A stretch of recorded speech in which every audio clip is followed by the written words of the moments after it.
All right. Welcome back to another Wright podcast. I'm Paul Stewart. And that was really exciting. I'm Brian Wright. And hey, we have made it to Friday. You've got good energy. Brian Wright wasn't ready for that Friday energy. He was not ready.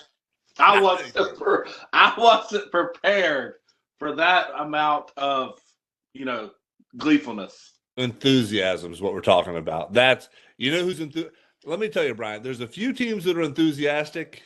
There's a few teams that are not. Let me give you a couple that are enthusiastic. The Dodgers and Padres are undefeated. I mean, that NL West is a beast right now. The Giants 5-1. The Diamondbacks playing really well. Sucks to be the Rockies right now, but that division is, buddy, that one is tough. And I didn't see the rest of the game, but Diamondbacks are taking a little bit of a beating last night with the against the Yanks. But it's weird to see Naylor with the Diamondbacks. I mean, it's just, I feel like he had kind of became a Cleveland guy. I don't know. Yeah. The brothers should stick together. That's what it should be. Yeah, obviously he's got a brother not quite as established, maybe good, bad, any different. Yeah. Hey, they're talking about on that broadcast last night. You probably heard it too. We were watching it, then the Brewers turned on, so we flipped to the Brew Crew and Reds, so gotta watch. Okay, I appreciate the loyalty.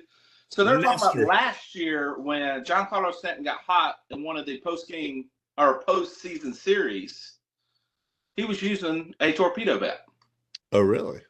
So the torpedo bat has actually been approved for the last 2 years, and it's not really anything that's necessarily new, different. I heard Paul O'Neill talking on it, and he's like, yeah, I would use it. He said, I like how it's balanced. Obviously, always you hit the ball at the end of the bat. It breaks. It's not a hit. You hit the ball. It doesn't matter. Yeah, hit off the end. Yeah, it doesn't matter. And it does flex a lot. It's kind of interesting. They're showing some still shots of some different guys and swings. It's got a ton of flex to it. It'd be interesting to see what it would be like to hit with. But, so it was used last year. This isn't – I guess his was all black, and you just didn't notice it as much. But that's what when he won – I think he won MVP for one of the series in the postseason. And torpedoing. So we're just – figuring it out now. They didn't make it on the socials. They didn't. It's interesting. Yeah. Yeah, I thought so too. And I guess it's been made out. Obviously when the Yankees went off the way they did, and I heard them say that I think they've struck out 30 times in the last 2 games. Nobody's talking about torpedo bats being unfair. So maybe your broker got some stuff to figure out and just. Maybe Nestor Cortez just threw too many four-seam fastballs right down the heart of the plate. I mean, maybe like he owed somebody some money, and he was giving them the full payback all in one game, dude. Hey, first pitch fastball or what? So the torpedoes or something. Let's talk a little just kind of history. Maybe not history, but so Babe Ruth was famous for using a 36-inch in between 40 and 42 ounce bat. Have you ever swung anything close to that? There were some heavy bats that we got a hold of when I was in high school. Were they waterlogged? Why were they heavy? No. They were just made that way. That they were in the mid-30s, 35, 36 ounces. Okay. He was training in different things. And then there were, the baseball bat bros, they did a pretty cool episode where they literally got the exact model of Babe Ruth's bat, cut with the same weight, 35 inches. I think it was somewhere. I think his may have been 45 ounces, but 42, 45. I don't know if you can tell a difference at that point.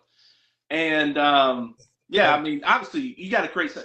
He created some juice. There's been a little bit of film that's came out, and everybody likes to poo-poo. Like my son, so disappointing.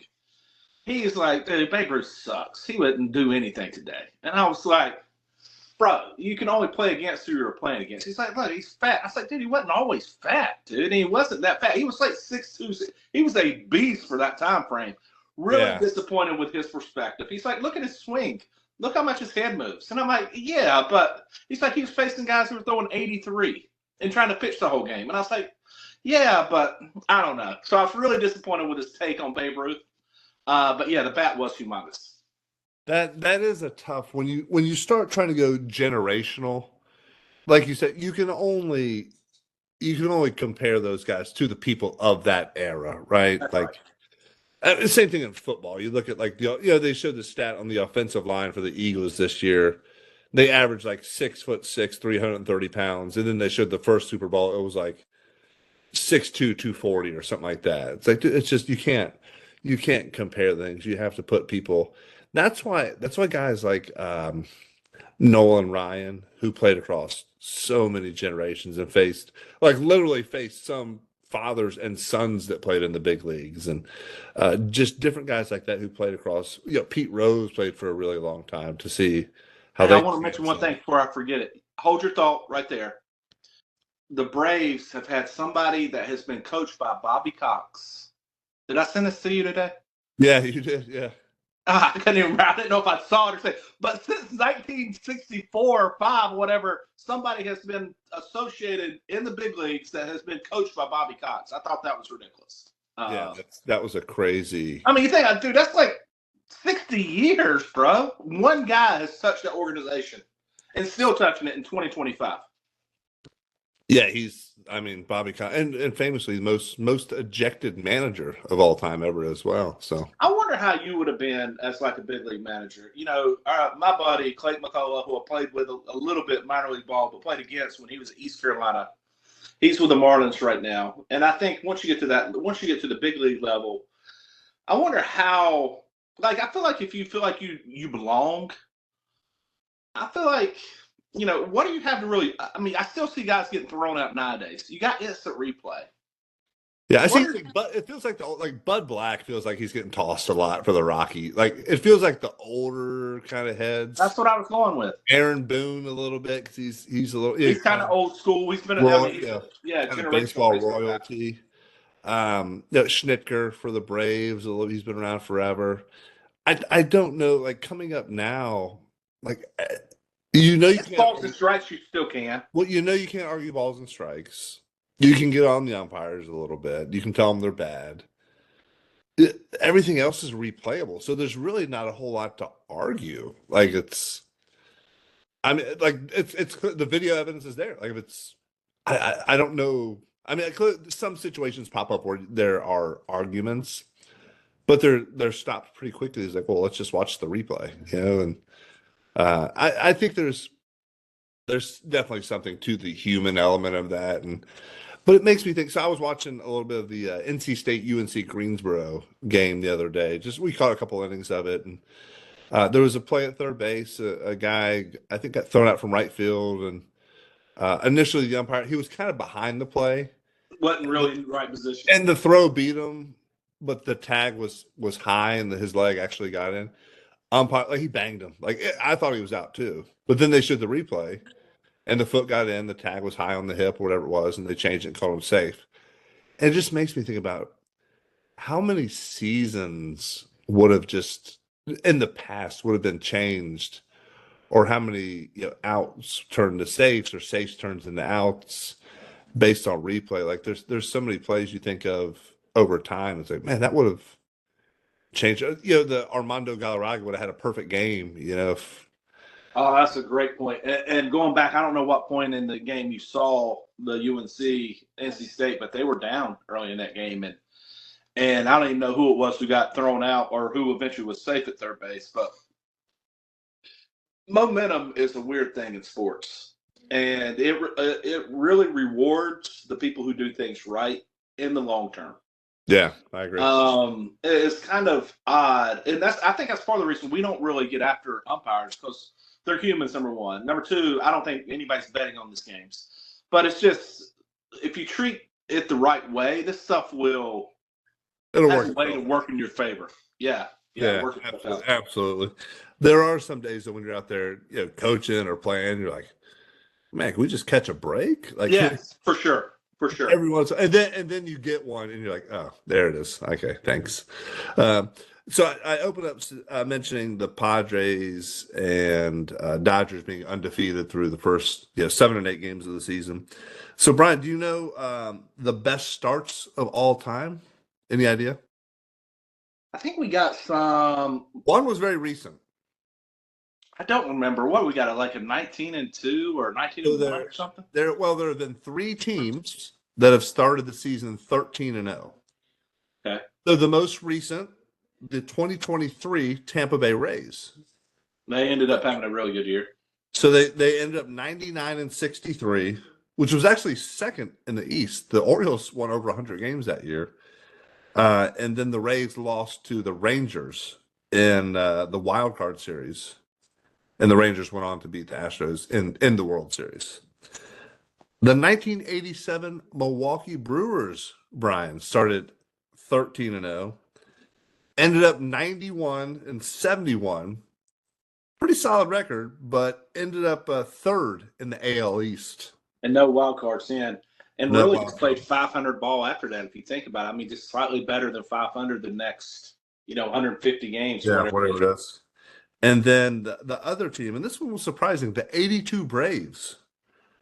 And they finished 89-73, which was good enough to win the West, but then lost the NLCS that year. So those are the 3 teams that started at least 13-0, and those were the best. Yeah, and the season, it's awesome. Like, I think it's fun if you try to be a fan and try to pretend like every game matters. Like when you're in the moment watching it. Actually, some college baseball, I think, has a different energy. Actually, some college softball has a different energy to it. Yeah. Play less games. But the reality is, you don't necessarily. I think I've heard it said you don't win the pennant in like April and May, but you can lose it. And so if you just play really solid baseball, you're going to be. And as long as you're flirting around 500 right now, you're still good. Really flirt with 500 until July, you're probably still okay. Yeah. I've watched several Dodger games this year, though, and they do have a little kind of rah-rah college feel to them. Oh, well, I think all of MLB is changing, bro. I know when we came through, it was very, like, you hit a home very run, professional, very show no emotion, very stoic. Dude, the Dodgers for sure feel like a college team. But they're not the only ones. There's a lot of emotion shown when you are 1 for 5 and that one is a double. I mean, it's not the same game when it comes to that kind of stuff. Anyway, finish your thought. I didn't mean to interrupt. Well, I'll say the Dodgers, I think they feel that way too, because they feel like Dave Roberts clearly isn't recruiting people, but it feels like they got a really good recruiting class in, and they know it, and they're having a lot of fun with it. And dude, it's fun to watch, man. Like, Blake Snell didn't pitch great last night. Gave up 5 runs, but they were all unearned, or 2 nights ago. And Ohtani hits the big home run. Max Muncy came up with a big hit. He started trying the torpedo bat now, and he was hitting like .91. He was like, "What do I got to lose at this point?" And so he had a big double to tie it up in the 8th. And then, so on the other side of that, that's where I wanted to get to. The Braves are 0-7. Some numbers have said that they have no chance basically making the playoffs. Do you know what the worst start of all time is ever, Brian? I feel like it hasn't been that long ago either. It's been a little while. Man, there's been some bad starts, or at least been some really bad teams. I mean, I feel like anytime you're close to losing 100 games, I mean, Baltimore's had some bad ones. Obviously, they've been good the last time. It is the Orioles. So the 1988 Baltimore Orioles started 0-21. Yeah. And so I was, this is when I was still living up in Alexandria, Virginia, and everybody, everybody there you're an Orioles fan, because that's geographically the closest team. But in their opening day starting lineup, Cal Ripken, Eddie Murray, Fred Lynn, like 3 Hall of Famers. Yeah. Managed by Frank Robinson. Then they had some other folks on the team that were real big league guys, and just couldn't get out of their own way. They finished the season 54-107. So not atrocious for losing your first 20, but clearly not great either. But I would say this. And again, there's been a lot of thought and a lot of analytics and a lot of stuff that goes into it, but feels like the good teams. And now the Dodgers are an all-star team. Yeah. But it feels like the teams, traditionally, you have 3 or 4 like established big leaguers.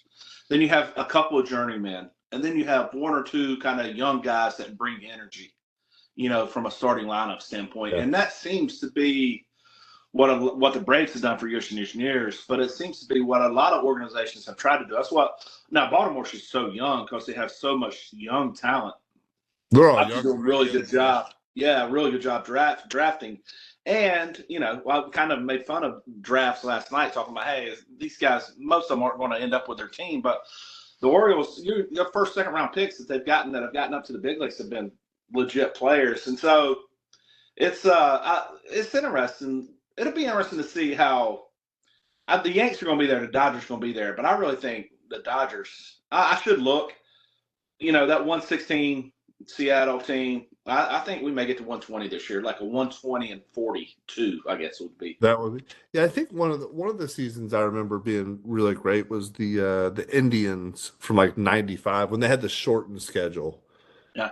Because of the strike or getting there late or whatever. But they won 100 games, but I think they only played like 140. They were like 140 or something like that, and they were. That's sick, dude. I mean, that's absolutely sick, and I do think if you're on the Dodgers right now, you feel like you are chasing some history. I mean, you feel like, Ohtani, generational player, but you got Mookie, really, really, really good player, perennial All-Star. Freddie, perennial All-Star. Yeah, there was. I just looked up. The 95 Indians were 144.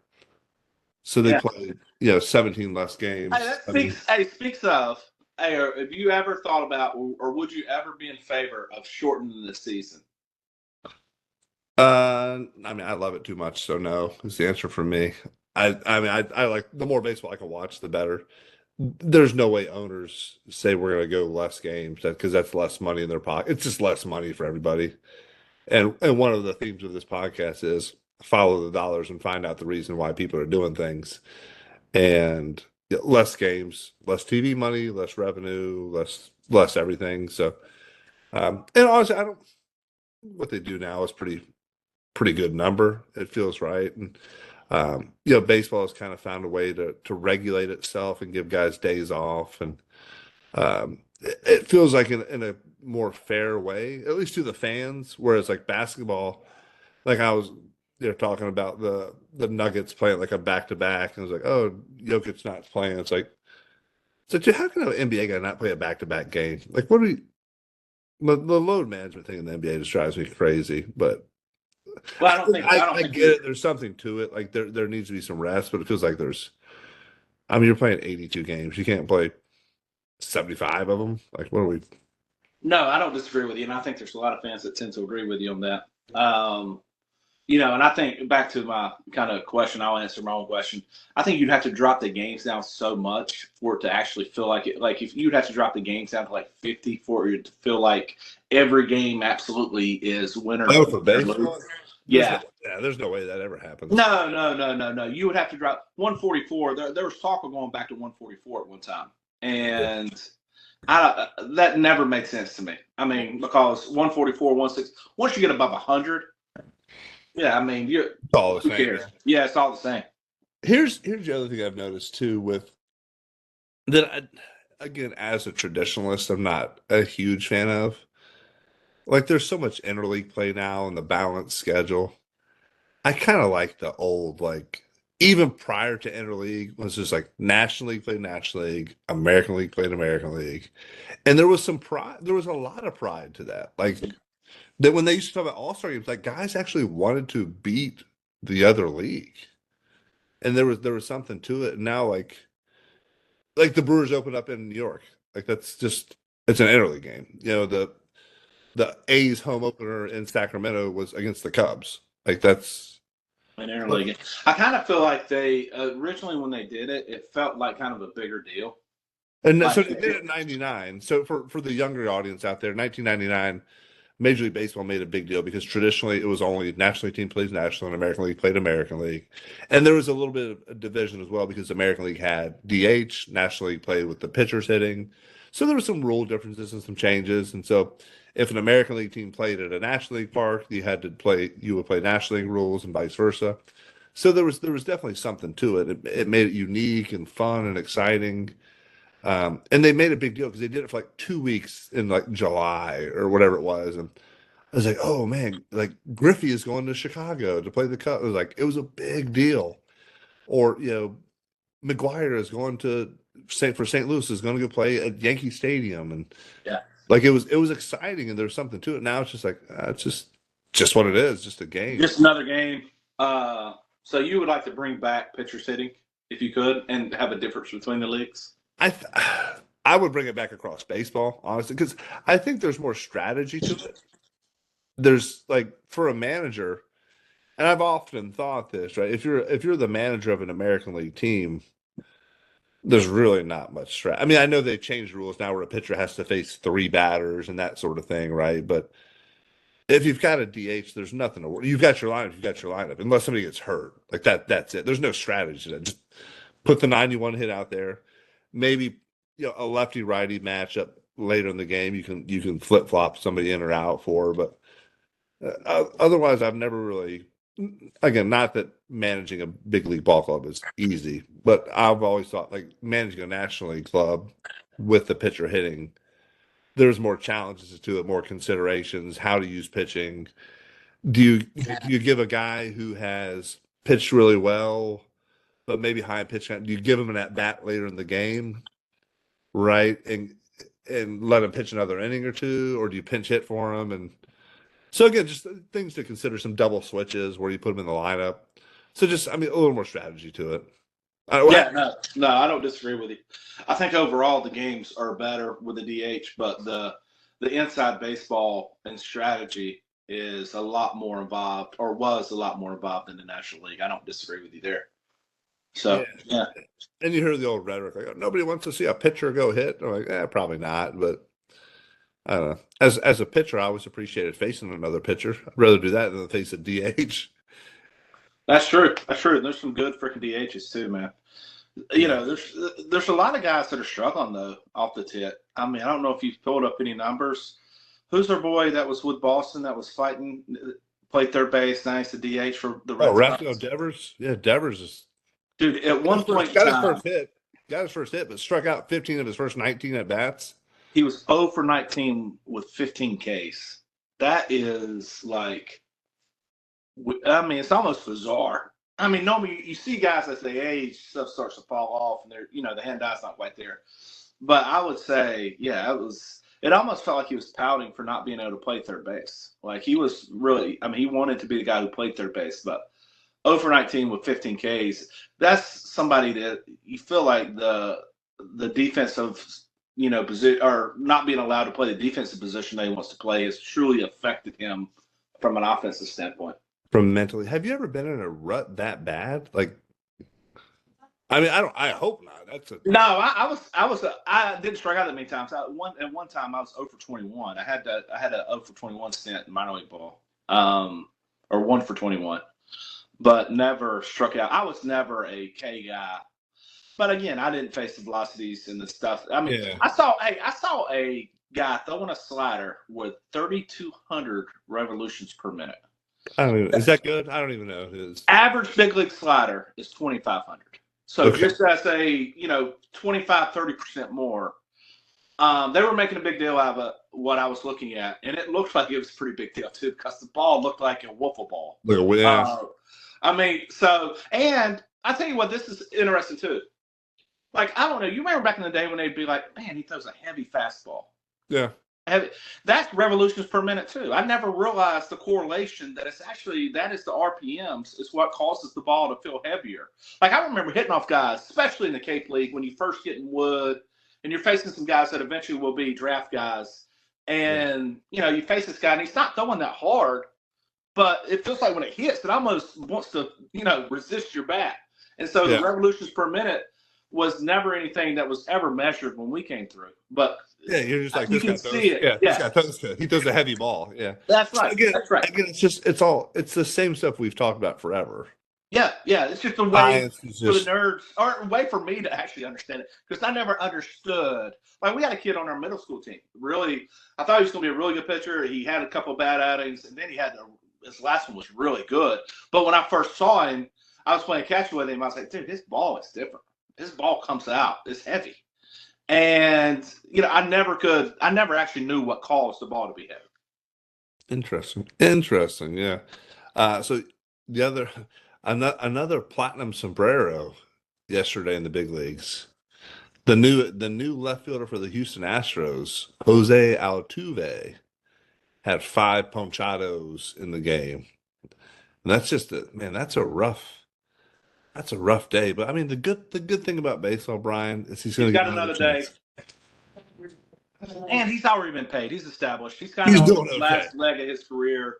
He's gotten moved to left field. I do think it's interesting to think, and I didn't play long enough to know, but position players, when they switch position, it seems to have a greater impact on their bat than you would think it would. And there's maybe one of those things where it's not truly direct correlation. It just appears to be that way with Devers and with Altuve. But it's it's definitely he's one of those guys. Altuve is, from a hitting mechanic standpoint, somebody you never teach. But that's also why you never see guys that are 5'6" in the big leagues. I mean, he closes off so much, then over rotates his hips and creates a ton of juice at 5'6", 5'7". That's insane. But it feels like sliders would eat him up. But he's done a great job the most part of his career. He's had a pretty good career. Yeah, he's doing pretty well for himself. So, Brian, we're coming up. Coming up tomorrow is the Final Four. Houston Duke, Florida Auburn.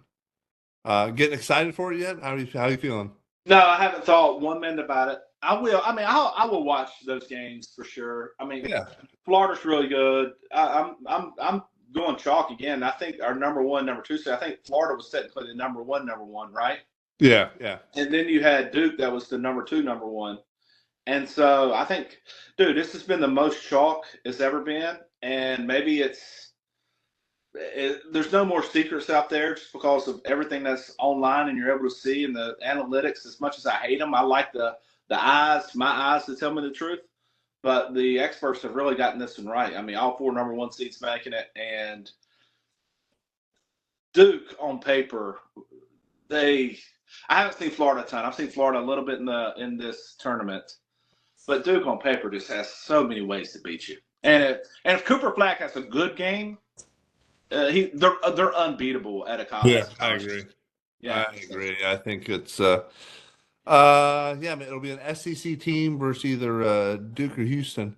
I did see a picture recently of the Houston Cougars basketball team, and the caption was, "Who says weightlifting is bad for your shooting, like for your form, whatever?" 'Cause that was an old baseball adage as well. Like, don't lift a lot of weights; it'll tighten you up, and you can't.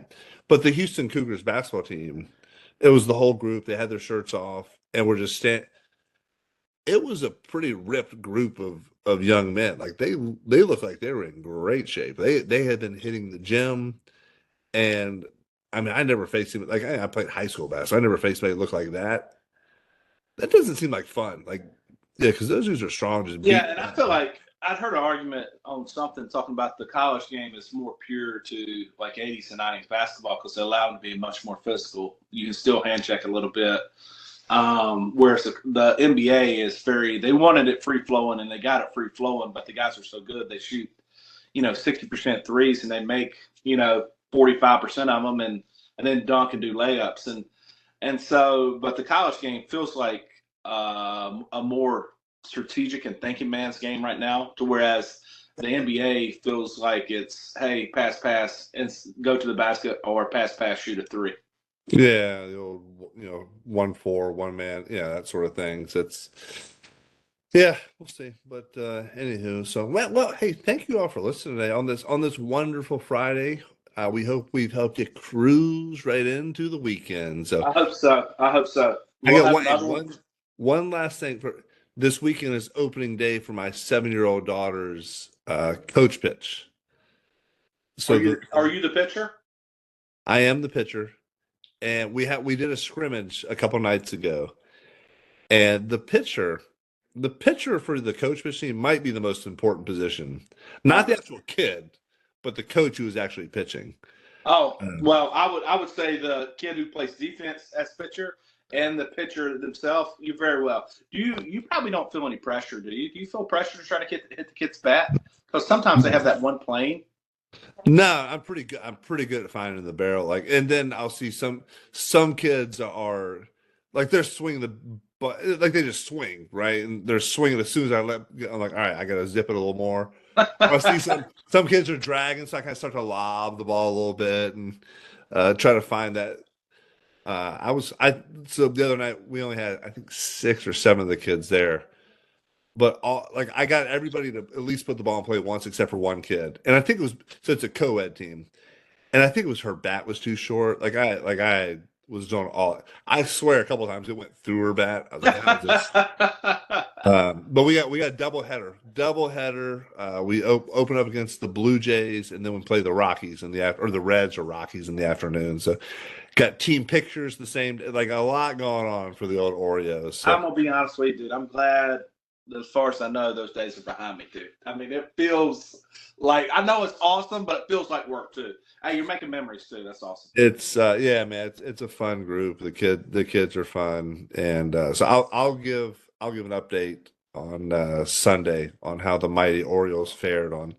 And so the way the league works, it's either 3 outs or 5 runs scored Makes per sense. inning. So could be some long innings here, buddy. So we'll see. But well, hey, enjoy your Friday, and we'll see you on the weekend. Out, go back, and Tigers.